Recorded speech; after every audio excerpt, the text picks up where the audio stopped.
We're back for more of Robert Barron's trouble. Having problems with the rich and weight.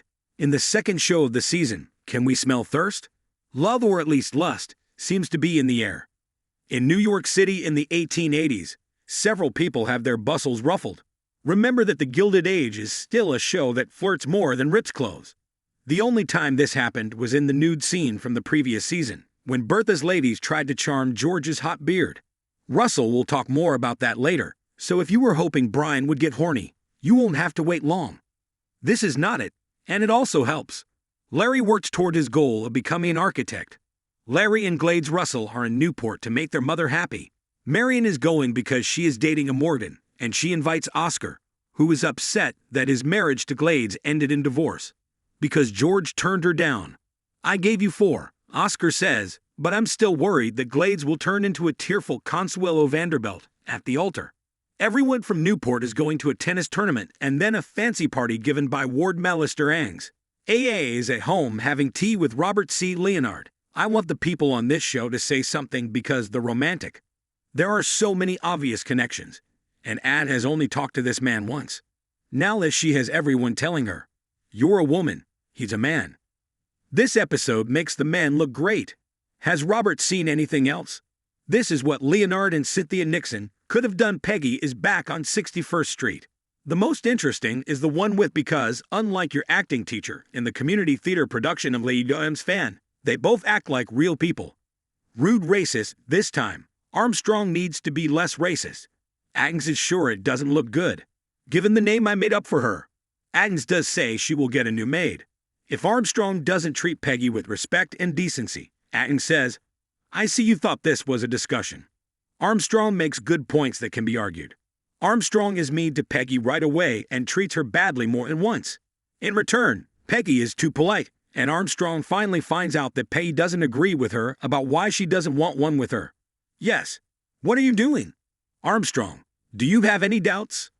There is no such thing as getting fired from the Lady Maids Union. And if there were, it would not apply to you. I guess Peggy is just being petty and refusing to look in the mirror. We're all waiting for Armstrong and Peggy to finally realize they're racist by sharing some defining moments from their past. Really, Armstrong, the show is still trying to bring Dashy old. I said, bring Moran's cousin into the picture. Yes, he keeps her from having to talk to the really drunk Morgan guy any longer. Moran doesn't know what to do because Megan Trainor's number hasn't been given yet. At McAllister's exciting party, Oscar meets MBE, a new woman who has been resigning in Paris. I really hope that her paid company shows that she is gay, because if it does, I'll be it. But not in the way you might think. They can get gay wedded together. Another quote is that Oscar and Angela might be having a gay affair. I might use I still haven't talked about the strange Broadway cast, which is full of stars but doesn't have any musicals. Good luck. We'd have also met Laura Benanti up to this point, known as Benin, which is probably not what Larry's potential new boss in Newport calls her.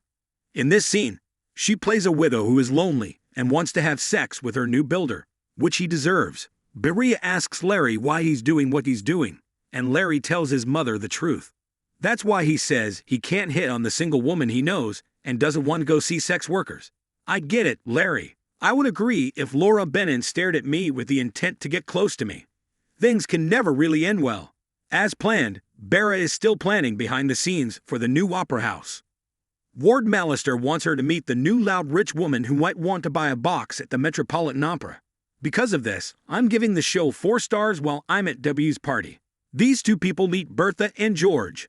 Bertha's fired lady made a picture of her wife, the woman George liked to flirt with and who we seem to have slept with at the end of the last season.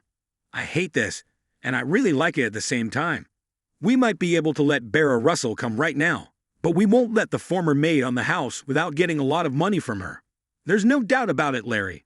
Russell and the old woman, who would be the wonderful couple in The Sound of Music, is wonderful. It's important to note that Laura Benin is dressed as if she's going to the ASET opening day from My Fair Lady during the tennis match. She also said this to someone else while the show was filming, probably about a tennis match.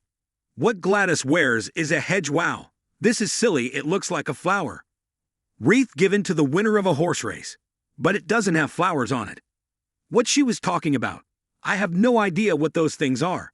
They look like chopped carrots, or even a sea sponge or kelp forest. It's the best hat ever when you're wearing it. In history, I would be thrilled if someone gave it to me. Hopefully, the person who made the hat knew they could just add some orange wires to the top trends, given how much. Why is it so much fun? Not much talk about Barrows. What does Russell do wrong?